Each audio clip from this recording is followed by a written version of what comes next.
Magandang araw sa ating mga tagapakinig. Ako si Justin Burgos at narito tayo sa isa ng mga episode ng Kwentuhan or sa araw na ito, tatalakayin natin ang isang napakahalagang issue na kinakaharap natin sa kasalukuyan, ang heat index sa Pilipinas. Ano nga ba ito at ano ang mga epekto ito sa ating kalusugan at pamumuhay? Samahan ninyo ako sa pagtuklas ng katotohanan tungkol dito. Una sa lahat, ano nga ba ang heat index? Ito ay ang isang pagtaya o pagsukat sa dami ng init na nararamdaman ng tao batay sa kombinasyon ng temperatura at humidity. Sa Pilipinas, dahil sa ating tropical na klima, maaaring umabot sa napakataas na heat index ang nararanasang init, lalo sa panahon ng tag-init. Katulad ngayon, ramdam na ramdam natin ang heat index dito sa Pampanga High School habang isinasagawa ang RSPC 2024. Ang mainit na panahon at mataas na heat index ay may malalim na epekto sa ating kalusugan. Maaaring magdulot ito ng dehydration, heat stroke at iba pang heat-related illnesses.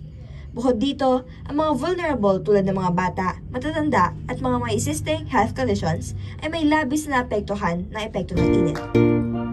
May ilang paraan kung paano tayo makaiwas sa sobrang init. Una, dapat tayo ay palaging hydrated.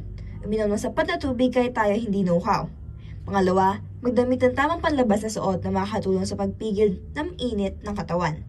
At panghuli, buwasan ang labis na physical activity sa oras ng pinakamainit na panahon. Sa ating pagtalakay sa heat index, mahalaga na maging maingat tayo sa pagharap sa mainit na panahon. Hindi lang ito tungkol sa kaginhawaan ng ating katawan, kundi pati na rin sa ating kalusugan at kaligtasan. Kaya't huwag natin baliwalain ang epekto ng heat index sa ating araw-araw na pamumuhay.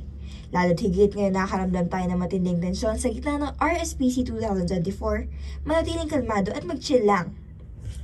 Maraming salamat sa pagtutok sa ating podcast ngayong araw. Sana'y nakatulong sa inyo ang ating diskusyon tungkol sa heat index. Kung mayroong kayong katanungan, huwag mong atubiling mag-iwan ng komento o magpadala ng mensahe sa amin.